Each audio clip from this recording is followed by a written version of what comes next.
Don't tell Lynette. Two people hastily dragged Jackie back to prevent her jumping out the window, and Mary stayed to babysit her. The male tourist rushed to find the only doctor for Simon's injuries, but on arrival, Simon was wailing in pain like a kitten. To make matters worse, the doctor found Simon's bone shattered, bleeding heavily, needing urgent treatment. So they quickly rushed Simon to the doctor, ready for surgery. After hassle, the doctor stopped Simon's bleeding, but the story didn't end there. The drama on the Nile River was just beginning, and Simon suddenly remembered Jackie accidentally left her gun in the lounge if someone then tonight's secret would be exposed. He asked the man to retrieve the gun. Oddly, when the man returned to the scene, he found the gun mysteriously missing. Next day, everyone learned its whereabouts. Yep, the gun was taken by the murderer and became the weapon. The victim was Lynette. She was shot last night. Lynette was shot in the head by an unknown, and Poirot and the doctor examined the body, confirming that Lynette showed no signs of struggle. Poirot deduced that Lynette was murdered in her sleep, with the time of death less than 8 hours ago. Furthermore, Poirot discovered a trace of a letter written in blood beside Lynette's bedside, right next to her pillow. Based on the current clues, almost all evidence pointed to Jackie, but Poirot knew Jackie couldn't be the murderer. According to Richelieu, he had been with Jackie in the room since the shooting happened the night before, which means Jackie had 0 time to commit the crime. Who could the murderer be? Could it be Simon, who killed Lynette for the inheritance?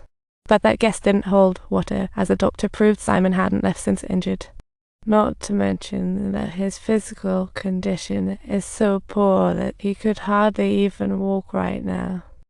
Poirot then continued to inquire further about the exact time gap between the doctor's visits last night, and the man provided Poirot with a detailed account. There was only a 5-minute gap. Then the scene shifted as Poirot found Simon and inquired about his identity, and then he said, Poirot asked Simon if Lynette had offended anyone. Could this be a revenge murder? Without asking, you'll never know. When he did, Simon shocked him by saying, since boarding the ship, Lynette had told him the folks on board were scary and seemed to hate her. But when Poirot asked if she had mentioned any specific names, Simon replied that she didn't, meaning anyone on the ship could be the murderer. Although they had some clues, they didn't seem to hold much value. So Poirot decided to locate Lynette's servant to ask, before last night's incident, did he see any suspicious person entering or leaving Lynette's room? However, the servant's answer was all over the place. Sometimes he said he saw the murderer, other times it was impossible, and soon the servant was emotionally stirred up. Luckily, he told Poirot that an expensive pearl necklace went missing from Lynette's room. It was likely swiped by the murderer. Poirot didn't comment much on that, and he proceeded to question others on the ship, but didn't manage to gather any vital information. Last night, everyone was asleep in their rooms when the incident occurred. Just as Poirot was at a loss, he got a crucial clue from an old lady. The old lady said she lost her fancy shawl last night and saw a traveller throw something into the river at midnight. As soon as she finished, a waiter rushed in with a package fished from the river, stunning Poirot and the colonel. You guessed it, a gun. And it had fired 2 shots, perfectly matching the 2 shots from last night. Clearly, it was the At the same time, they found a blood-stained handkerchief with the gun. Poirot didn't know its meaning.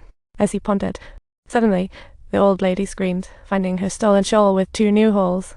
Staring at the scene, Poirot wondered, if shots fired directly, how did holes appear on the shawl? Were bloodstains meant to frame Jackie?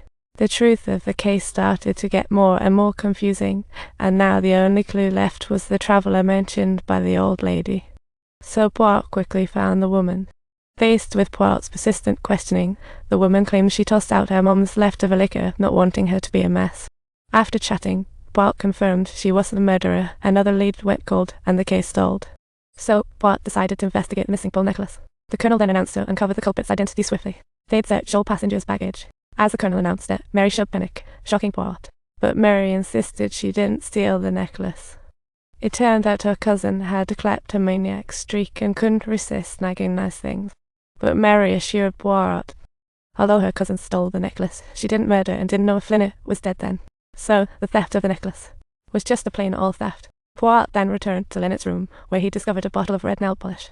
What puzzled Poirot was that the bottle emitted an ink-like smell, which became a crucial clue in the case. Then, Poirot searched Lynette's lawyer's room, where she found a forged document and a modified subpoena. More importantly, the colonel found a gun in the room. Based on evidence, the lawyer seemed suspicious of murder. But before Poirot could continue investigating, a new murder occurred on the ship. This time, the victim was Lynette's maid. Poirot found she had been stabbed. The deceased clutched the cash fragment tightly. Seeing this, Poirot finally understood why her answers were all over the place when he asked the maid because she had indeed seen the murderer. The maid had concealed the truth, intending to blackmail someone, but little did she know her murderer would snuff out her life right at that moment. Perhaps this was dying for riches. Money can be deadly. As time went on, the case still made no progress. At this point, Poirot doubted himself. when a female writer on the ship rushed to find him, bringing thrilling news. She claimed to have seen the killer of both the maid and Lynette.